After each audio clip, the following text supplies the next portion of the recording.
Here we go. And you're good to go? Yep.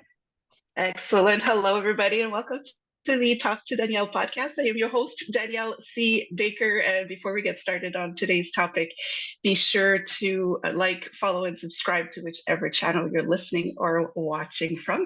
And of course, this is new for season 2. This episode is brought to you by the Self Esteem Doctor. The wonderful Dr. Simone Alicia there's this great online platform. They call it the Self Esteem Doctor Academy. So if you want to, develop that confidence, self boosting your children and even adults as well. She is wonderful. She has great programs. So she'll work with teens, she'll work with younger children, and she works with adults as well to work on that self esteem, that confidence, and she does amazing work. So I will add the link to her academy, online academy, with this episode. Make sure to check that out. And today I have an amazing guest, and I know I say this often, but I absolutely love Claudette. We have Claudette Cain Coulas with us today, and I hope I pronounced that one right, Claudette. That's fine. She Claudette is fine. Okay, good. She is an amazing woman, and I will let her introduce herself because she has quite the story, and I wanted to share that with everybody today. So thank you so much, Claudette, for joining me today. Well, Danielle, thanks for thinking of me and inviting me. I've been watching you and following you, and you're doing some amazing work. So bravo to you, and thank you again for inviting me. But my story is not all that different than many of women. I was the oldest of 7 children, and I was married, believe it or not, at 17 years old. Oh, nobody wow. told me don't do this. I was married for 40 years. My husband passed, and then 11 years ago I remarried, and in between, throughout my life, I'd have several health issues, not the least of which was 3 episodes of mental illness. And that was in my 20s. So, but I bounced back. I wrote a book, and I've had 4 successful careers. So I did 20 years in municipal politics. That's where the rubber hits the road, right? It affects everything. So I loved, that was my dream job. I've owned 3 private companies, 2 retail and 1 communications. I was on the bench for the Ontario Court of Justice for 17 years. And I did a 3-year thing, I call it a gig, in the media. It was so much fun because I was always on this side of the mic. And then all of a sudden, I'm on the other side of the mic, and I'm on television. I had my own radio program, my own television program, and I wrote a column for the Ottawa Sun all at the same time. And that, I have to say, was so much fun. I was scared to death at first, but I like yakking and talking with people, and it was a great time. Yeah. Oh, that's amazing. And I've learned some new stuff about you today because I knew about the politics and I knew about some of the businesses, but I didn't know about all it. That's amazing. And that's what I love having you on, because you have that fire. And like you said, in politics, you have to have that fire, especially as a woman. Yeah, exactly. Right. And I'd like to elaborate on that. And it doesn't just go for politics, because we know women in politics already have challenges that nobody will necessarily talk about, but any women in a leadership position often faces roadblocks that you wouldn't think we would. But can you kind of share with your experiences what some of those challenges are that women are facing, either in politics or in any position of leadership that nobody is talking about? Yeah, we don't like to admit it, but reality is we're still living in a man's world. And we have to recognize that and not let it stunt our growth, if you will, not let it get in the way of our goals and our hopes and dreams. We just got to get on and do our thing and prepare. But, people need people. And women need the support of other women. And sometimes it's challenging to get women on board with you and believe that what you're trying to do is authentic and it's real and it really can help people. And what that support can do for us is help us become the best version of ourselves and help us realize that we can reach our goals. And then I think the third challenge is, I call it taking care of self-confidence, self-esteem, self-love,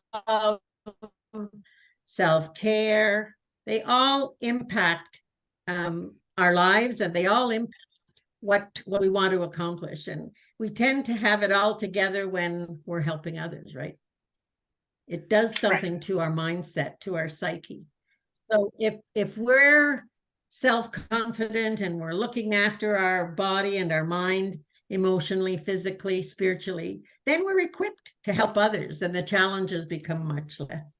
And we can apply those self-care components to any section of our lives whatsoever, and it will just help us in the long run.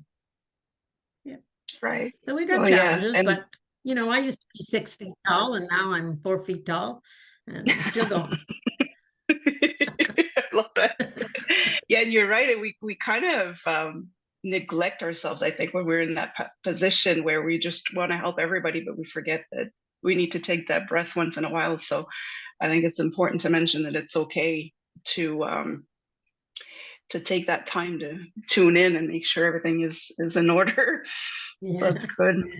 Yeah. Now, you mentioned your book earlier, and helping out others. Was there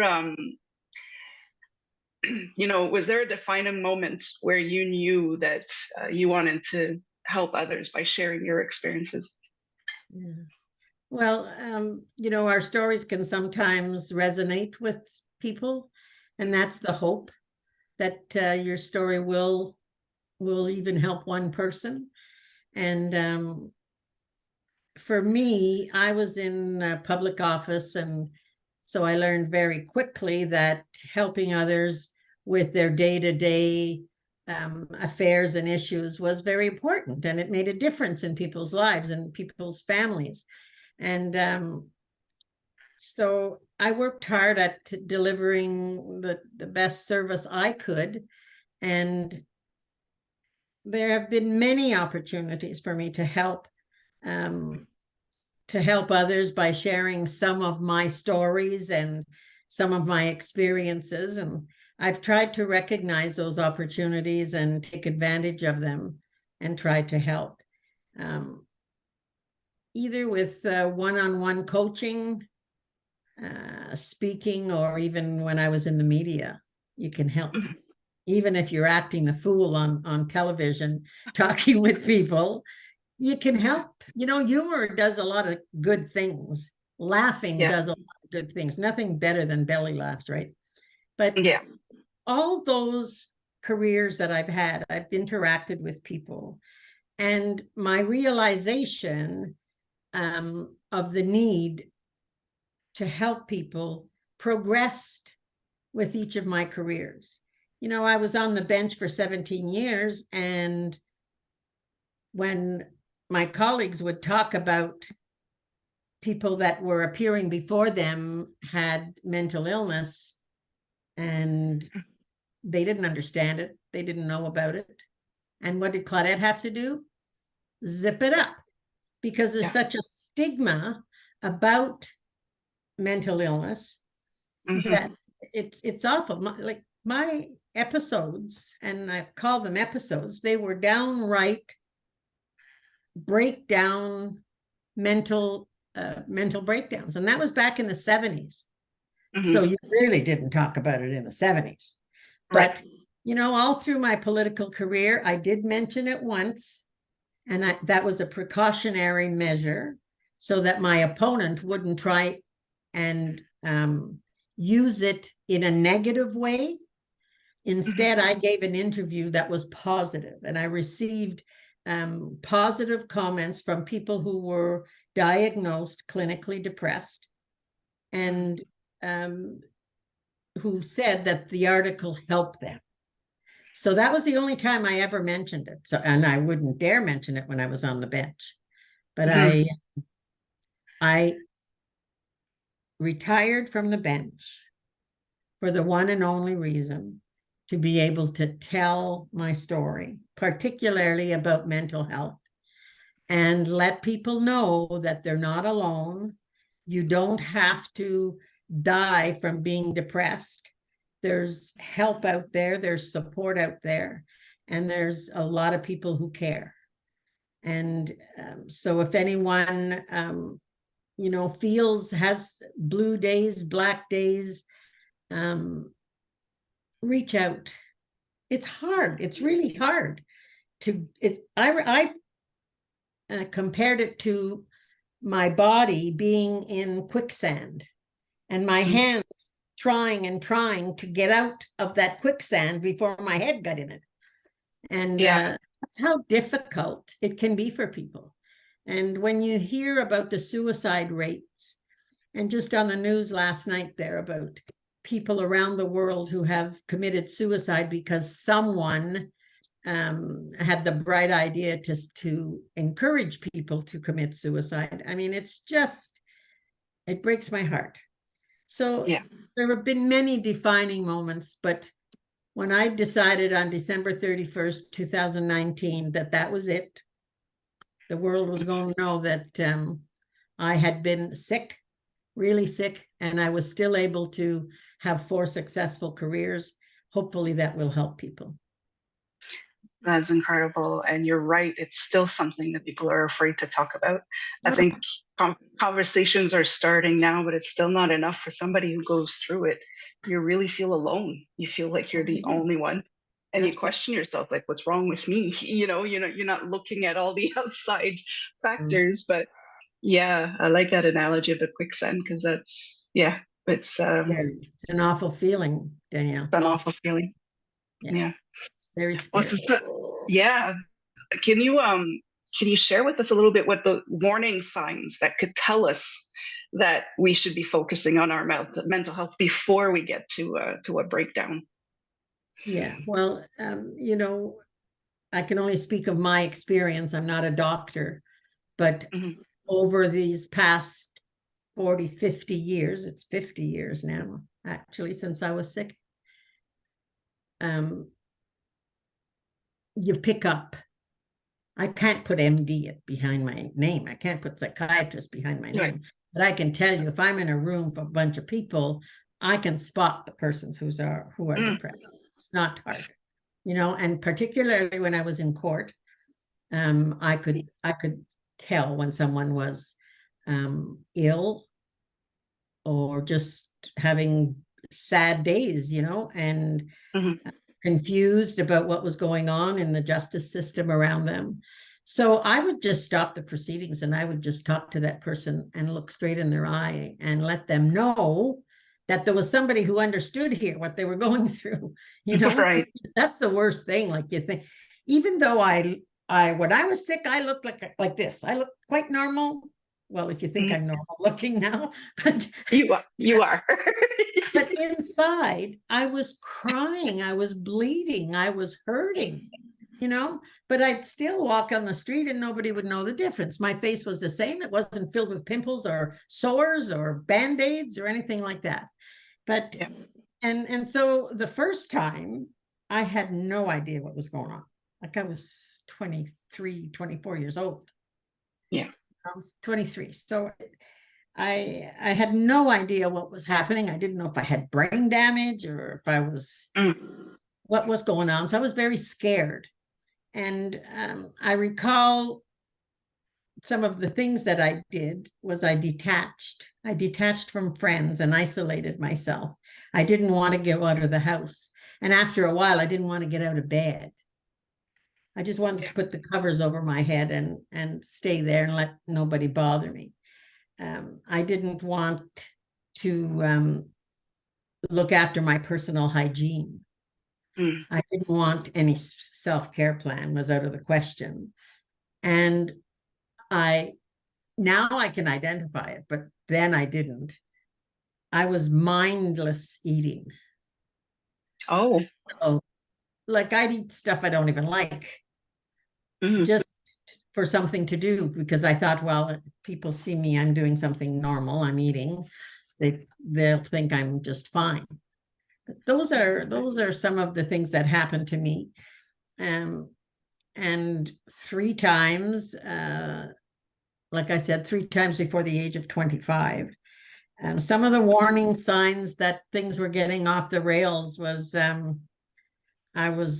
I call it the over syndrome, overreacting, overeating, overworking, and just shuffling paper, not accomplishing anything here at that age. Okay.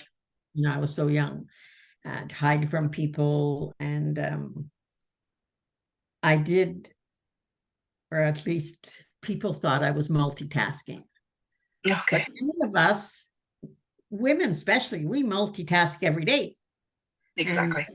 But we've got to watch ourselves with that, because burnout happens, resentment happens, and we say, whoa, stop the train, I want to get off. You know, and if we're cognizant enough to say that and to do that and to get off the train, then there's less chance of the depression becoming clinical. And I used to have a lot of pity parties. That's what happens, right? You have you think that nobody cares, nobody loves you, nobody knows what you're going through, and they don't. But that's not their fault. You know, we just have to continue to realize, to raise awareness of mental health issues, and realize that we're not alone. We're not alone. So there's a lot of warning signs, and isolation is a big one. Yeah. Yeah. Isolate from people. Yeah. We all have our days where we don't really want to talk to people, but at that level, it's like you said, you just want to crawl in an area. Yeah. Oh, yeah. Once it Yeah. becomes clinical, yeah. It's hard to get out of that. Yeah. No, yeah. And it's okay to seek help. I think that's right. the message that needs to be out there is, yeah, you're not alone, and definitely seek help. There's people that can help you through that. So I think that's wonderful. I work with children mostly, so I always like to turn this into, there's so many things that we are not taught as children, that when we go through hardships later on, that we kind of float through it and try to survive, and then to think, I wish I would have known this sooner. Is there anything that you think should be taught at an early age to be able to help younger kids face these challenges and recognize these signs before they get to a point of no return? Yeah, there's certainly, and I look at it as an opportunity for us as adults, for parents. And I think the first thing I would say is, when you're talking to a child, don't be standing up. Get down to the child's level, sit on the floor if that's where the child is, and kneel on your knees. Just don't become someone looking down on a child. Right away, that will have a negative impact on the child, and more than likely they won't even they won't even care what you're saying. But we have a lot of important things we can say to children, and I guess the first one is to let them know that they are enough. They don't have to be rock stars. They don't have to go to the moon. Whatever it is they want to do right today is okay. It's enough. They don't have to try and prove their worth to anyone. And I guess the other thing is, let them know through your actions, through your words, through your teachings, that they matter. Children's views, children's chatter matters. And they might come out with something, they say the words out of the babes of a child and they make you laugh. Yeah, they make you laugh, but listen to the story that behind it, That's right. Yeah. And so they need to know that what they are saying and what they care about and what they value are all very, very important. And we've got to let them know that they can be anything they want to be, and they can do anything they want to do. And I somewhere in my book I write that, and I use women because it's in my book, but it's about women, but it can apply to a child, to a man, a woman. Is that a person who falls off a cliff and who has got their wits about them builds an airplane on the way down. Oh, wow. They don't fall on their heads. So we've got to let children know that they can do that too, and let them know that you're there and I'm there for them to ask for help. There's nothing wrong with asking for help, whether you're a child, a mom, a dad, a grandma, a grandpa, a professional CEO. You can ask for help. It's okay. And I think that's something very critical to let them know, because otherwise what happens? They put their hands behind their back or heads down, and they don't respond to you. They don't relate to you at all if you don't let them know that they can ask a question or they can give their views to see if they're on the right track. And the last thing I'm going to say is that they can learn from others, and they should emulate their heroes. Share what they've learned. I like Harry Potter. So what have you learned about Harry Potter? I like that. And you learn something and you emulate. I had a mentor for 20 years, and she's the late mayor of Mississauga, the one and only Hazel McCallion, who died at 101. Wow. And whatever she did, whatever she told me, I did. And I even say it in my book, I'm not apologizing. I copied as much from her as I could. Yeah. And why? Because my residents were the beneficiaries of that. Mississauga was a really well-run city. And I'd like to think so was Gloucester. And it's not just because of me, but it's because of people like Hazel McCallion, who was a pioneer in so many ways. And I just followed her lead. And children should be taught not to intimidate them, but you talk to kids and they love Barbie, or they love Taylor Swift, or they love grandma or grandpa, and they should learn. They can learn a lot of stuff, and they should try and emulate them, copy them, and that will help them throughout their lives. That is great, especially if the children just love to play pretend. So it's just to take out the best traits of somebody and make it your own. I like that. Yeah, It's put really on the nice. Superman cape and do your thing. Yeah. That's right. And adults should do the same. We should have a cape that's right. too. We could learn from that for sure. That's right. Sometimes we just need to lighten up a little bit. So that's good. Oh yeah. Yeah, no, it's great, and it's something that's important to learn early, so they're not struggling as much later on. So I appreciate you sharing that with us. Is there something, I'm going to put you on the spot for this one, but is there anything, because you shared so much, and I've already learned some about you that I didn't know about already, but is there anything that you like to share that no one really knows about you? It could be something completely off topic, a hobby you like or something, a talent that you have that nobody knows? No. As I mentioned at the beginning, I was the oldest of seven.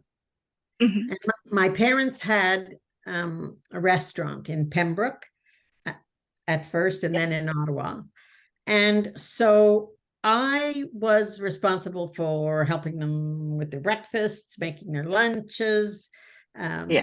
getting them ready for bed, getting their clothes. So I was like in a caretaker role all my life. Mhm. And sometimes that can be good and sometimes it can be bad, right? You get Yeah, codependent. exactly. You think you can solve everybody else's problems. And I found Mhm. myself in that situation more than once. And Mhm. now I can sit back and not try and take over the world. And but what happened was my dad passed away, and my mom came and lived with us. Mm. Built her an apartment in our house, and I became her little girl. Oh. I was no longer the caretaker. I was no longer the one who helped make lunches and clothes washing and all of that. I would come Right. home from work and my mom would be waiting for me with a Oh, cup of wow. tea and a piece of cake. And she'd say, "Do want me to rub your back, honey? You know, Oh. how was your Oh, day that's today?" amazing. It is a privilege and an honor that I got to Yeah. receive, um, that otherwise, I'd still be the caretaker of the world and trying to solve everybody else's problems. And here Yeah. she was looking after me. And I'd bring her with me to all these public events that I'd go to, and I was so proud to Mhm. show my mom, and she was so proud of me. It was like a mutual admiration society. But that's what was really nice, that I could become her little girl again instead of the oldest. Yeah. Oh, wow. I You love know that. about that. What a beautiful gift, though, for both of you, both your Yes, mother and yes. yourself. Wow, that is beautiful. And Oh, people say, "Oh, well, you're strong and you can mhm. get through things." But what a lot of people don't realize, that strong women, strong people still need a hug once in a while. Yeah, You know, absolutely. a pat on Yeah. the back, and just some empathy from people. But Mhm. I'm a hugger, and sometimes I'm waiting, like, is anyone going to hug me here? you know, But you can't really just yell it out. There's somebody hug me. yeah, you can't always do that. Oh, that's amazing. I love that story. That gave me goosebumps, actually. It's really nice. I'm gonna throw it back with some, because we mentioned about, what do you think children should learn earlier? But is there any advice that you wish you would have had sooner, just to make things easier for you? Yeah. I think first, most important, or one of the most important, was to check in frequently with yourself to make sure that you're doing um, things in your career, in your personal Mhm. relationships, in your family, your friends, even strangers, that you're helping others. There's nothing that makes you feel better and develops your attitude of gratitude Mhm. than helping others. And it helps your integrity stay in check.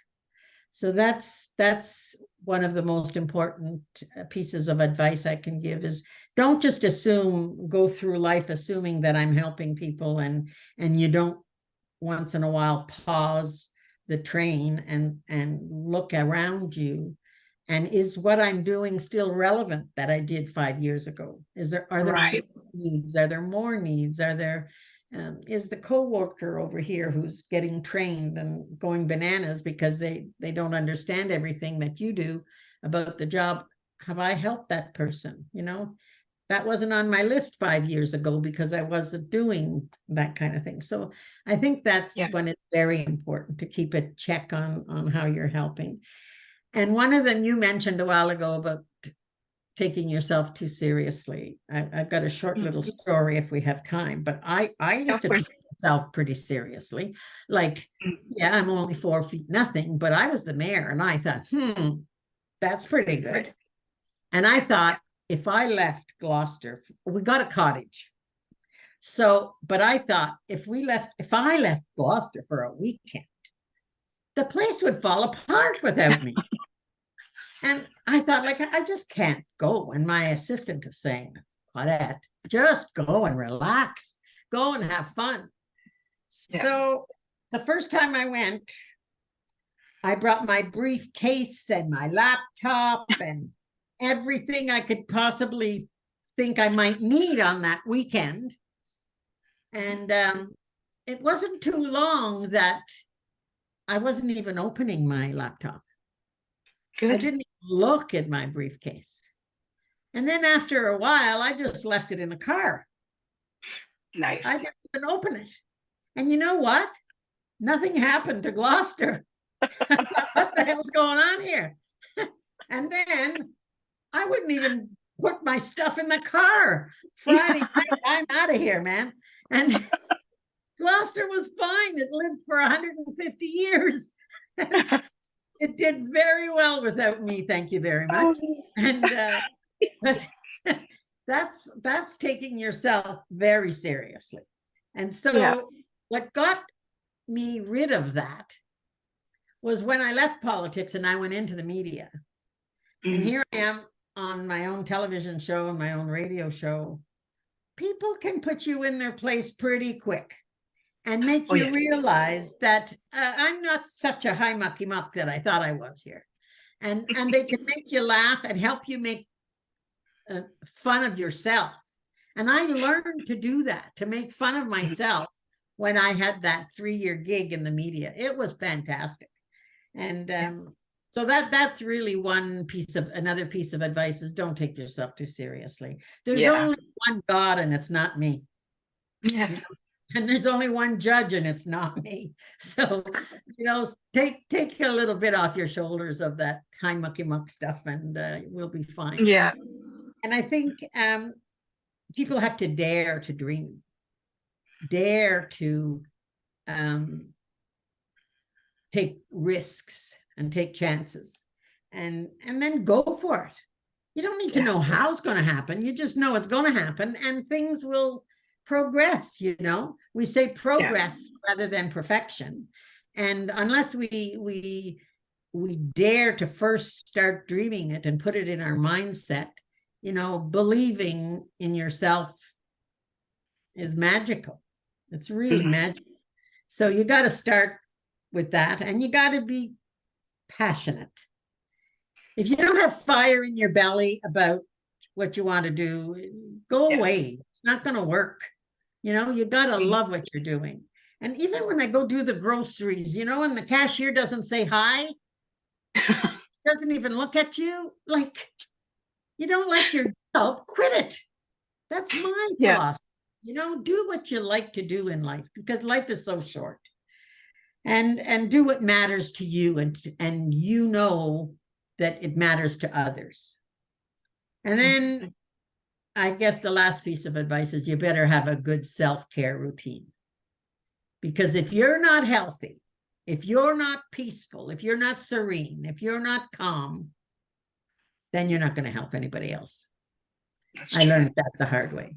And if we're humble and we count our blessings on a daily basis, then we'll be in a position to be able to help others. Otherwise, it'll be a miss and a fluke here and there. But when you really want to help somebody, when you really want to make a difference, you have to have those things in place. So that's my advice. Those are great. I'm taking notes.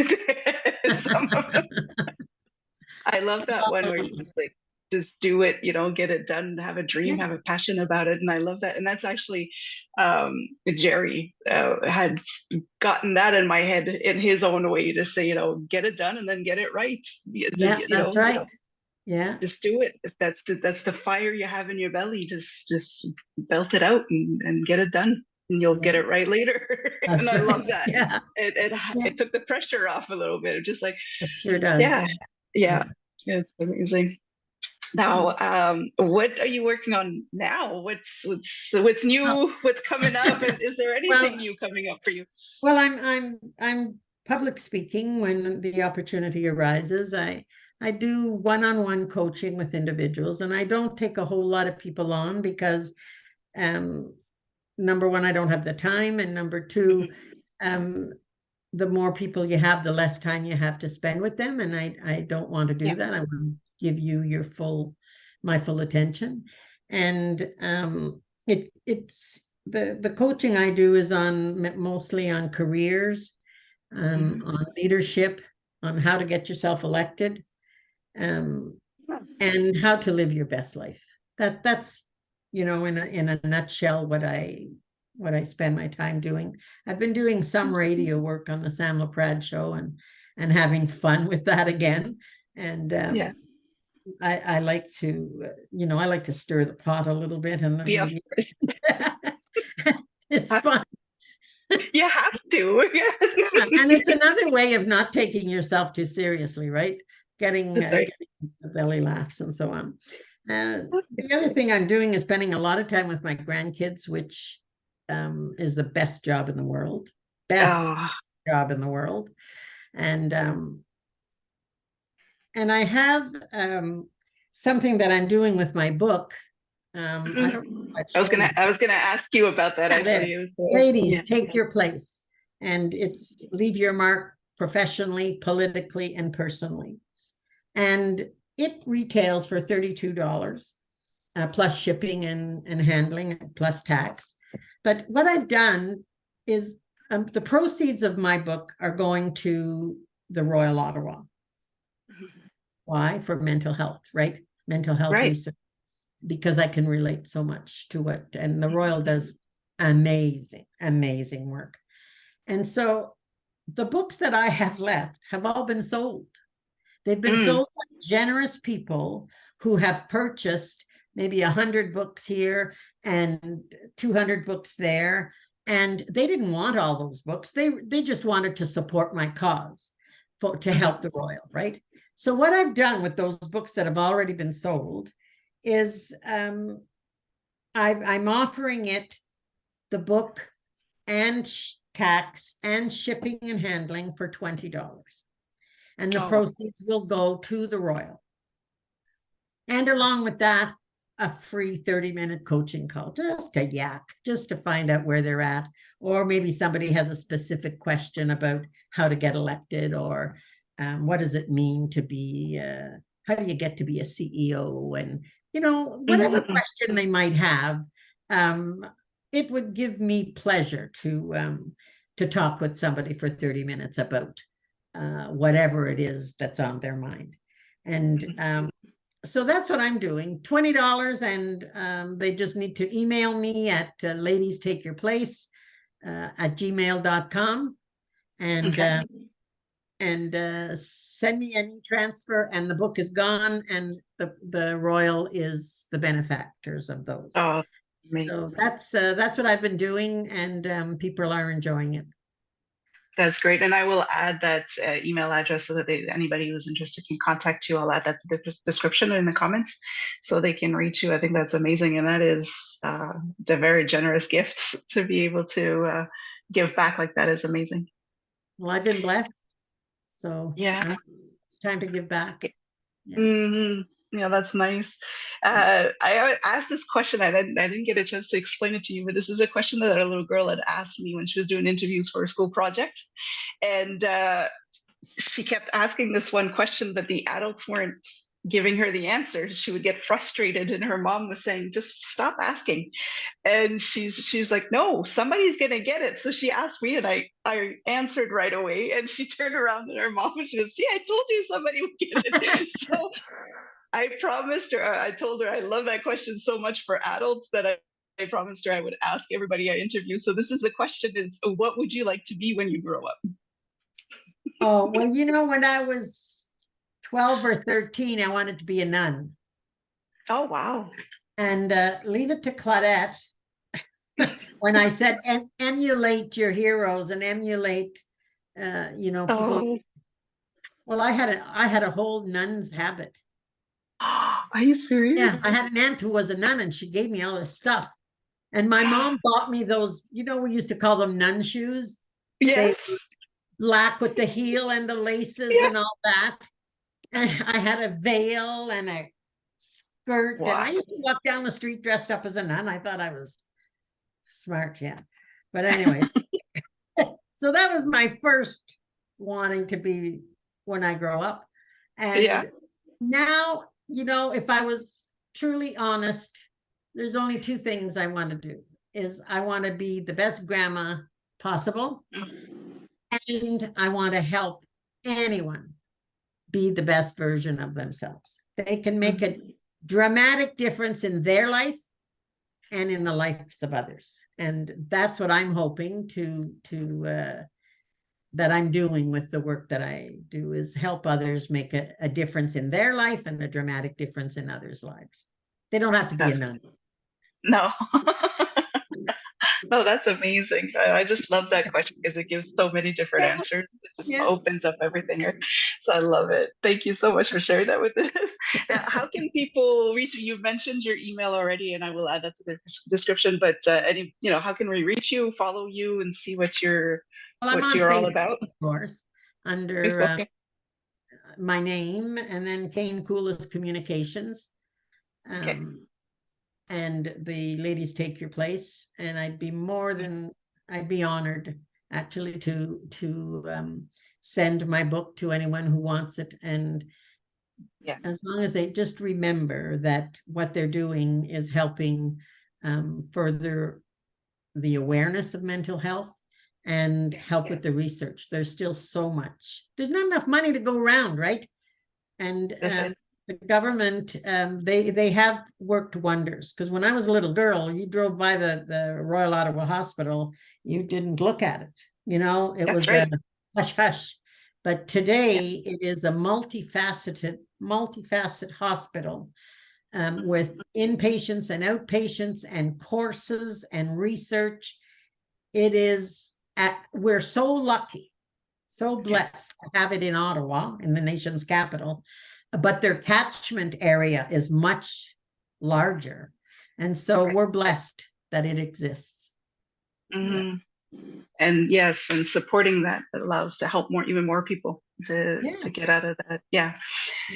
That's wonderful. I'll be sure to put all that information in the description. Thank you so much, Claudette. I could talk to you all day, honestly. Me too. we just keep going, but we do have to go. But thank you again, and Thank you. definitely we'll pass the word out there for your book. And anybody who knows, if it's not yourself experiencing it personally, but if you know somebody who's struggling, or a child or anything, they definitely, there's so much that you could do to help with that. Reach Out. and give that your hand, the olive branch, just to make them feel. And it doesn't have to be a child. It can be an adult. It can be an adult as well. Absolutely. Yeah. And just to let them feel heard, or not feel alone. And so absolutely. Thank you again very much. It was so much fun. It was fun talking with you, Danielle, and you're doing amazing work with children. And I can only say kudos to you, and I wish you only good things in your future. Thank you so much. I really appreciate that. Yeah, it's a whole other world, but it's a fun world for me. It's wonderful. Thank you. So for everybody who is watching or listening, be sure to follow Claudette. Make sure you get that book to not only help yourself, but to help so many other people in the process. And don't forget again, still like, follow, and subscribe. And until next time, stay safe, stay awesome, and we'll talk soon. Yes.